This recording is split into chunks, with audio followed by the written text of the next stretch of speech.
നമുക്ക് അലീനയുടെയും മനുഷ്യങ്ങളുടെയും നാളത്തെ നല്ലൊരു കഥ കേട്ടാലോ? അതിനു മുമ്പായി ആദ്യമായി കാണുന്നവരുണ്ടെങ്കിൽ ചാനൽ ഇഷ്ടപ്പെട്ട ഒന്ന് സബ്സ്ക്രൈബ് ചെയ്യാൻ മറക്കരുത്. വീഡിയോ ഇഷ്ടപ്പെടുവാണെങ്കിൽ ലൈക്ക് ചെയ്യാനും നിങ്ങളുടെ വിലയേറിയ അഭിപ്രായങ്ങളൊക്കെ രേഖപ്പെടുത്താനും മറക്കരുത് കേട്ടോ. അങ്ങനെ നമ്മൾ കാണാൻ പോകുന്ന ഒടുവില് ഗംഗാധരൻ ബാലേന്ദ്രനോട് യാത്ര പറഞ്ഞ് മുറിയിൽ നിന്ന് ഇറങ്ങാൻ തുടങ്ങുന്ന സമയത്താണ് ബാലേന്ദ്രൻ പറയണേ, അതെ ബ്രേക്ക്ഫാസ്റ്റ് കഴിച്ചിട്ട് പോയാൽ മതി, നിങ്ങളുടെ പെങ്ങടെ മോൾ അവിടെ തയ്യാറാക്കി വെച്ചിട്ടുണ്ടെന്ന്. അത് കേട്ട് ഇനിയിപ്പം ഗംഗാധരൻ തിരിഞ്ഞ് ബാലേന്ദ്രനെ നോക്കി, എന്നിട്ട് പറഞ്ഞു, എനിക്കറിയാം ബാലേന്ദ്രനാ നിന്റെ മനസ്സിലെ ദേഷ്യം എന്താന്ന്. പക്ഷേ ഒരു പക പോലെയല്ലേ നീ ഇപ്പം ഇത് എന്നോട് പറഞ്ഞെന്ന് ചോദിച്ചു. അത് കേട്ടപ്പം ബാലേന്ദ്രൻ പറഞ്ഞു, പകയോ? എനിക്ക് നിങ്ങളോട് എന്തിനാ പക? എനിക്ക് നിങ്ങളോട് ആരും ഒരു പകയില്ല എന്ന് പറയണേ. ഇത് കേട്ടപ്പോൾ ഗംഗാധരൻ പറഞ്ഞു, വേണ്ട ബാലേന്ദ്ര, എനിക്ക് കാര്യങ്ങളൊക്കെ അറിയാമെന്ന് പറയണം. പക്ഷേ ഞാൻ അവള് എൻ്റെ പെങ്ങളുടെ മകളാന്ന് തിരിച്ചറിഞ്ഞതിന് ശേഷം ഒരു വാക്കുകൊണ്ടോ നോക്കുകൊണ്ടോ പോലും ഞാൻ അവളെ നോവിച്ചിട്ടില്ല. പിന്നെ രാജീവനും ശിവനും ഒക്കെ കഥ അറിയാതെയാണ് അവരാട്ടം കണ്ടുകൊണ്ടിരുന്നത്. കാരണം അവർക്ക് എന്താ ഏതാ എങ്ങനെയൊന്നും അറിയത്തുണ്ടായിരുന്നില്ല. പക്ഷെ ഇപ്പോൾ അവർക്കും അതിനകത്ത് പശ്ചാത്താപം ഉണ്ടെന്ന് പറഞ്ഞു. അത് കേട്ടതും ബാലേന്ദ്രൻ പറഞ്ഞു, അതെന്തേലും ആയിക്കോട്ടെ, ഗംഗേട്ടൻ ചെല്ല്. എനിക്ക് ഗംഗേട്ടനോട് പകയൊന്നും ഇല്ല, ഗംഗേട്ടനോട് ഞാൻ പക വെച്ചിട്ട് കാര്യമൊന്നുമില്ല. എൻ്റെ പക വിദ്വേഷം ആരോടാന്നറിയാലോ, അത് വൈജിയോടാ എന്ന് പറഞ്ഞു. പിന്നെ എനിക്ക് ഹോസ്പിറ്റലിലേക്ക് പോകാനായിട്ട് റെഡിയാവണം എന്ന് പറഞ്ഞു കഴിഞ്ഞപ്പോഴത്തേനും ഗംഗാധരൻ പിന്നെ ഒന്നും വേണ്ടിയില്ല. ഗംഗാധരൻ താഴേക്ക് ഇറങ്ങി വന്നു കഴിഞ്ഞപ്പോഴത്തേനും അലീന എന്നിട്ട് പറഞ്ഞു, അതേ അങ്കിളെ ആഹാരം കഴിച്ചിട്ട് പോയാൽ മതി എന്ന് പറയണം. ബാലേന്ദ്രൻ പറഞ്ഞ പോലെ തന്നെ ആഹാരം കഴിച്ചിട്ട് പോയാൽ മതി എന്ന് പറഞ്ഞു കഴിഞ്ഞപ്പോൾ ഗംഗാധരൻ പറഞ്ഞു, അത് പിന്നെ മോളെ അത് കഴിച്ചിട്ട് പോയാൽ മതി, ഇപ്പം തന്നെ എടുത്തു വെക്കാമെന്ന് പറയണം. അങ്ങനെ എന്ത് ചെയ്തു, അലീന പോയി എടുത്തു വെച്ചു. മനുവിനെയും വിളിച്ചു, മനുവും വന്നു. അങ്ങനെ അവരിന്ന് ആഹാരം കഴിക്കുകയാണ്. ആ സമയത്ത് ഗംഗാധരൻ അലീനയെ നോക്കുകയാണ്. കാരണം ഇത്രയൊക്കെ ആയിട്ടും അവൾ ഈ വീട്ടിലെ പണികളൊക്കെ ചെയ്ത് നിൽക്കുന്നു. വൈജയുടെ മോളാന്ന് അവൾക്കറിയാം. എന്നിട്ട് പോലും അവൾക്ക് ആ ഒരിതൊന്നും ഇല്ല, ആ അഹങ്കാരം കാര്യങ്ങളൊന്നുമില്ല. അവൾ സ്ഥാനമാനങ്ങൾ വേണമെന്നോ അങ്ങനെയൊന്നും അവൾ ആഗ്രഹിച്ചിട്ടില്ല. തൻ്റെ അമ്മയെ ഒരു നാക്ക് കാണാൻ വേണ്ടി മാത്രമായിട്ട് വന്ന. അങ്ങനെ കഴിച്ചുകൊണ്ടിരിക്കുന്ന സമയത്ത് ഗംഗാധരൻ പറഞ്ഞു, കൊള്ളാലോ, സൂപ്പർ ടേസ്റ്റ് ഉണ്ടെന്ന് പറയണം. മുമ്പ് ഞാനിവിടെ വന്നപ്പോഴും കഴിച്ചിട്ടുണ്ട്. അത് കേട്ടപ്പം മനു പറഞ്ഞു, അടിപൊളി കുക്ക, ആഹാരമൊക്കെ നന്നായിട്ടുണ്ടാക്കുമെന്ന് പറഞ്ഞു. അപ്പോഴേക്കും കൃഷ്ണമോള് പറഞ്ഞു, അതെ അവിടെ കമലാൻറ്റി ഉണ്ടാക്കുന്ന ആഹാരം കഴിച്ച് മനുവേട്ടൻ്റെ നാവിൻ്റെ രുചിയൊക്കെ പോയി കാണും. പിന്നെ അവിടെ ബബിതേച്ചിയും രോഹിത്തേണ്ണും ഒക്കെ ഉണ്ടല്ലോ, അവരുടെയൊക്കെ അവസ്ഥ എന്താവും എന്തോ. അത് കേട്ടതും മനുശങ്കർ ഒന്ന് ചിരിച്ചു. അങ്ങനെ ആഹാരം എല്ലാം കഴിച്ച് കഴിഞ്ഞപ്പോഴത്തേനും ഗംഗാധരൻ യാത്ര പറഞ്ഞ് ഇറങ്ങുവാണ്. ഹോസ്പിറ്റലിൽ ഒന്ന് പോകണം, ഹോസ്പിറ്റലിൽ പോയിട്ട് വേണം പോവാനായിട്ട്. അങ്ങനെ യാത്ര പറഞ്ഞ് ഗംഗാധരൻ ഇറങ്ങി. അപ്പം ഭയങ്കര ടെൻഷനുണ്ടായിരുന്നു ഗംഗാധരനാണെങ്കിലും. കാരണം ബാലേന്ദ്രനോട് സംസാരിച്ചിട്ട് ബാലേന്ദ്രന് നല്ലൊരു മറുപടിയൊന്നും അല്ല കൊടുത്തിരിക്കുന്നത്. കാരണം വൈജയുടെ കാര്യത്തിൽ ഇനി എന്താവും എന്നറിയത്തില്ല. അവൾ ചെയ്തു വെച്ച പ്രവൃത്തിയുടെ ഫലം അനുഭവിച്ചുകൊണ്ടിരിക്കുന്നത്. എന്നാലും വൈജയന്തി ഹോസ്പിറ്റലിൽ നിന്ന് വിട്ട് കഴിയുമ്പോഴത്തേനും അവളുടെ അഹങ്കാരം വീണ്ടും കൂടും. അത് ഈ പറയുന്ന ഗംഗാധരനും ബാലേന്ദ്രനും എല്ലാവർക്കും നന്നായിട്ടറിയാം. പിന്നീട് പോകുന്നതിനും ബലീനയോട് കാര്യങ്ങളൊക്കെ പറഞ്ഞിട്ടാണ് പോയത്. നിനക്കറിയാലോ മോളെ, എത്രയൊക്കെയാന്ന് പറഞ്ഞാലും ഈ പറയുന്ന പോലെ നിന്നെ അംഗീകരിക്കാനായിട്ട് ഒരിക്കലും അവൾ കൂട്ടാക്കുമെന്ന് തോന്നില്ല. പിന്നെ തൽക്കാലത്തേക്ക് അവൾ കാര്യങ്ങളൊന്നും അറിയാതിരിക്കുന്നത് നല്ലതെന്നൊക്കെ പറഞ്ഞു. അലീന പറഞ്ഞു, ഞാനായിട്ടൊന്നും പറയില്ല അങ്കിളെ. അങ്ങനെ എനിക്ക് ഒരു സ്ഥാനം കിട്ടാനാണെങ്കിൽ ഞാൻ എന്നേ അമ്മയോട് കാര്യങ്ങളൊക്കെ പറഞ്ഞേനും.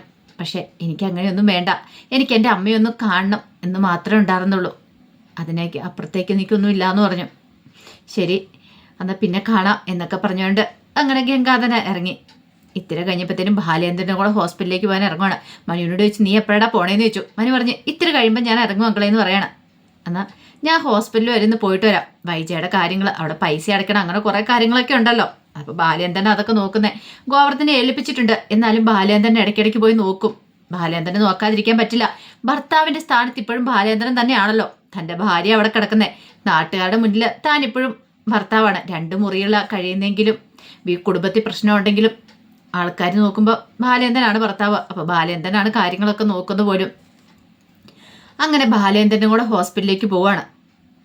ഈ സമയത്ത് മനുശങ്കർ അലീനയോടും കൃഷ്ണമോളോടും സംസാരിക്കുകയാണ്. അപ്പോൾ അലീനയോട് പറഞ്ഞു, നിനക്ക് സങ്കടം ഉണ്ടോ എന്ന് ചോദിക്കുകയാണ്. അലീനയോട് ചോദിച്ചു.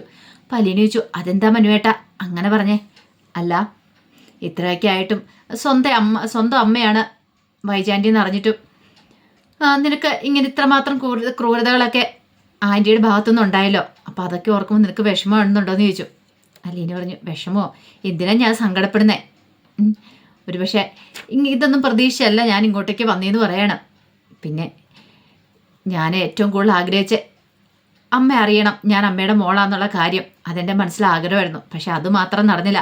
അറിയണ്ടെന്ന് ഞാൻ കരുതിയ ആൾക്കാരൊക്കെ അറിയുകയും ചെയ്തു. അത് കേട്ടപ്പോൾ കൃഷ്ണമോള് പറഞ്ഞു, ചേച്ചിക്ക് സങ്കടം ഉണ്ടായിരിക്കില്ലേ? സാരമില്ല, സങ്കടപ്പെടേണ്ട ചേച്ചി എന്ന് പറയണം. അലീന പറഞ്ഞു, ഏയ് ഞാൻ സങ്കടപ്പെട്ടിട്ട് എന്താവാനാ? എനിക്ക് സങ്കടമൊന്നുമില്ല. നിങ്ങളൊക്കെ എനിക്കുണ്ടല്ലോ.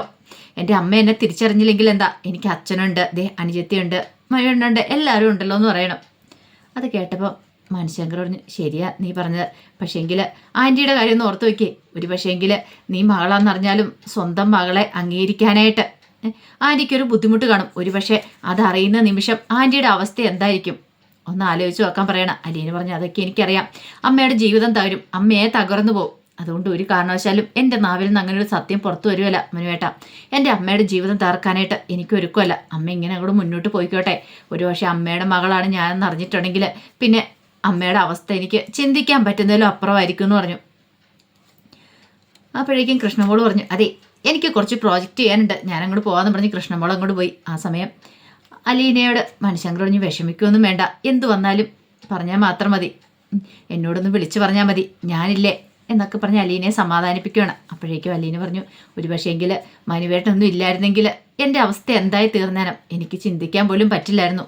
മനുശങ്കരോട് ശരിയാ, നിന്നെ കാണാതെ പോയ സമയത്ത് ഞാൻ എത്രമാത്രം ടെൻഷൻ അടിച്ചെന്നറിയാവോ, എവിടെയൊക്കെ പോയി നോക്കിയെന്നറിയാവോ, എനിക്ക് പോലും ചിന്തിക്കാൻ പറ്റുന്നില്ല എന്ന് പറഞ്ഞു. ആ സമയത്ത് മനുശങ്കറിൻ്റെ മുഖത്തെ ആ ഒരു ഇഷ്ടം അലീന തിരിച്ചറിയുക. അലീനയ്ക്കറിയാം മനുശങ്കറിന് തന്നെ ഇഷ്ടമാണെന്നുള്ള കാര്യം. പിന്നെ അത് തുറന്നു പറയുകയും ചെയ്തതാ, ഇഷ്ടത്തിൻ്റെ കാര്യം തുറന്നു പറയുകയൊക്കെ ചെയ്തു. പക്ഷേങ്കിലും എന്നാലും തന്നെ ഇത്രമാത്രം സ്നേഹിക്കാനായിട്ട് ഇതിപ്പം ഇപ്പോഴും നല്ല വൈജാൻറ്റിയുടെ മോളാന്നറിഞ്ഞിട്ട് മാത്രമല്ല മനുവേട്ടൻ തന്നെ സ്നേഹിക്കുന്നത്, ഇതിനു മുമ്പേ തന്നെ ഇഷ്ടമെന്നുള്ള കാര്യം അലീനയ്ക്ക് മനസ്സിലായിട്ടുണ്ടായിരുന്നു. താൻ ഇവിടുത്തെ ഒരു ജോലിക്കാരിയായിട്ടിരുന്നപ്പോൾ പോലും മനുവേട്ടന് തന്നെ ഇഷ്ടമായിരുന്നുള്ള കാര്യം അലീനയ്ക്ക് അറിയാവുന്നതായിരുന്നു. അങ്ങനെ അവർ അതിനെക്കുറിച്ചൊക്കെ സംസാരിക്കുന്നുണ്ട്. അതേസമയം ഗംഗാധരൻ ഹോസ്പിറ്റലിലേക്ക് ചെന്നു. ഹോസ്പിറ്റലിൽ ചെന്ന് വൈജയെ കാണുവാണ്. അങ്ങനെ വൈജയെ കണ്ട് സംസാരിക്കുന്ന സമയത്ത് ഗംഗാധരൻ പറഞ്ഞു, അതെ ഞാനിന്ന് തിരികെ പോവാന്ന് പറയണം. അപ്പോഴേക്കും വൈജ ചോദിച്ചു, അല്ല ഗംഗേട്ട ഇതെന്താ ഇത്ര പെട്ടെന്ന് പോണേന്ന് ചോദിച്ചു. പോവാതിരിക്കാൻ പറ്റില്ല വൈജയ്ക്ക് ശരിക്കും ഒന്നും സംസാരിക്കാനൊന്നും പറ്റില്ല. മുഖത്തേതൊക്കെ മാറ്റിയെന്ന് പറഞ്ഞാൽ അത്രയധികം സംസാരിക്കാനൊന്നും പറ്റത്തില്ല. പിന്നീട് ഗംഗാധരൻ പറഞ്ഞു, പോവാതിരിക്കാൻ പറ്റുമോ? മാലതയാണെങ്കിലും പൂനെയിലാണ്, അവളെ പോയി വീട്ടിലേക്ക് കൂട്ടിക്കൊണ്ട് വരണം. 3-4 മാസമായി ഞങ്ങൾ വീട്ടിൽ നിന്ന് ഇറങ്ങിയിട്ട്, ഇവിടെ ഇല്ലായിരുന്നല്ലോ. അപ്പം നിന്റെ കാര്യം അറിഞ്ഞ് കഴിഞ്ഞപ്പോൾ തന്നെ ഓടി വന്ന. പിന്നെ ഒരു കാര്യം ഞാൻ പറയാം വൈജയ്, പണ്ടത്തെ പോലെയൊന്നും അല്ല. ബാലേന്ദ്രൻ പറയുന്ന അനുസരിച്ച് നീ അവിടെ നിൽക്കാൻ നോക്ക്. അത് കേട്ടതും വൈജയന്തി പറഞ്ഞു, ഓഹോ അപ്പം വീണ്ടും എന്നെ അവിടേക്ക് കൊണ്ട് നടന്നള്ളാനാണോ എല്ലാവരും ഉദ്ദേശിച്ചിരിക്കണമെന്ന് ചോദിച്ചു. ഗംഗാധരൻ പറഞ്ഞു, ഞാൻ പറയുന്നത് നീ ഒന്ന് അനുസരിക്കുക. ഈ അവസ്ഥയിൽ നീ ഇപ്പം കൊല്ലപ്പള്ളിയിലേക്ക് പോയി നിന്നെ ആര് നോക്കുമെന്ന് ഓർത്തണ്ട. കടപ്പാട്ട് വീട്ടിലാണെങ്കിൽ അലീന ഉണ്ടല്ലോ, അവൾ നന്നായിട്ട് നിന്നെ നോക്കില്ലെന്ന് ചോദിച്ചു. അപ്പോഴേക്കും വൈജയുടെ മുഖമൊക്കെ അങ്ങോട്ട് മാറി. വൈജയ്ക്ക് ഒട്ടും അത് ഇഷ്ടപ്പെടുന്നുണ്ടായിരുന്നില്ല. ഗംഗാധരൻ പറഞ്ഞു, നീ നിന്റെ വാശിയും വൈരാഗ്യവും ഒക്കെ കളയണം, അറിയാലോ. എന്നിട്ട് നീ അവിടെ നിൽക്കാൻ നോക്ക്, നിനക്ക് നല്ലൊരു ജീവിതം ഉണ്ടാവും. അല്ലാതെ വാശിയും വൈരാഗ്യം വെച്ചുകൊണ്ടിരുന്നിട്ടുണ്ടെങ്കിൽ ഒരിക്കലും നിനക്ക് ബാലേന്ദ്രനോടൊപ്പം നല്ലൊരു ജീവിതം ഉണ്ടാകാൻ പോകുന്നില്ല. പിന്നെ ഇനി ഇടയ്ക്കിടയ്ക്ക് എന്നെ ഇങ്ങനെ വിളിക്കണ്ട, ഇങ്ങോട്ട് വരാൻ പറഞ്ഞിട്ട് പ്രശ്നം തീർക്കാനായിട്ട്. രാജീവനാണെങ്കിലും ശിവശങ്കരനാണെങ്കിലും അവർക്കൊക്കെ ജോലിയും കാര്യങ്ങളൊക്കെ ഉണ്ട്. അവരൊക്കെ ജോലിയൊക്കെ ഇട്ടെറിഞ്ഞിട്ടാണ് നിന്റെ കാര്യത്തിന് വേണ്ടി ഇറങ്ങി തിരിച്ചിരിക്കുന്നത്. അവർക്ക് ജോലിക്ക് പോകണ്ടേ, എപ്പോഴും നിന്റെ കാര്യം എന്ന് പറഞ്ഞ് ഓടി വരാൻ പറ്റുമോ? പിന്നെ അലീനയുടെ കാര്യം അറിയാലോ, അലീന ബാലേന്ദ്രൻ്റെ മോളാണ്. ആ സത്യം നീ അംഗീകരിച്ചാൽ മതിയാവുള്ളൂ. അവൾക്ക് അവിടെ അവകാശമുണ്ട്. ബാലേന്ദ്രൻ്റെ മോളായിട്ട് പോലും അവളൊരു അധികാരം കാണിക്കുന്നില്ല അവിടെ. എല്ലാ ജോലികളും ചെയ്യുന്ന ഒരു വേലക്കാരിയെ പോലെയല്ലേ അവളവിടെ കഴിയുന്നേ. അത് തന്നെ നീ മനസ്സിലാക്കിയാൽ മതി എന്നൊക്കെ പറഞ്ഞ് കുറേ ഉപദേശങ്ങളൊക്കെ വൈജയ്ക്ക് കൊടുക്കുന്നുണ്ട്. എവിടെന്ന് ഒരു ചെവിയിൽ കൂടെ കേട്ട് മറു ചെവിയിൽ കൂടെ ഇറക്കി വിടുന്ന സ്വഭാവം വൈജയന്തിക്ക്. കാരണം ഇങ്ങനെയുള്ള കാര്യങ്ങളൊന്നും വൈജയുടെ തലയിലേക്ക് കയറത്തില്ലല്ലോ. ബാലേന്ദ്രൻ പറഞ്ഞ പോലെ എത്ര വലിയ വീഴ്ച എന്ന് പറഞ്ഞാലും അഹങ്കാരത്തിന്റെ കൊടുമുടി കയറിയിരിക്കുക വൈജ. അവിടുന്ന് താഴേക്ക് ഇറങ്ങാനായിട്ട് വൈജയന്തി ഒരിക്കലും ഒരുക്കമല്ല. ഗംഗാധരൻ തനിക്ക് പറ്റാവുന്ന രീതിയിൽ വൈജയനെ ഒന്ന് ഉപദേശിച്ച് നേരെയാക്കാൻ നോക്കുന്നുണ്ട്. എങ്ങനെയെങ്കിലും ഒന്ന് പറഞ്ഞ് നേരെയാവുകയാണെങ്കിൽ എന്നൊരു ചിന്തയായിരുന്നു. അങ്ങനെ യാത്ര പറഞ്ഞ് പുറത്തേക്ക് ഇറങ്ങി കഴിയുമ്പോഴാണ് ബാലേന്ദ്രൻ അങ്ങോട്ട് വരുന്നുണ്ട്.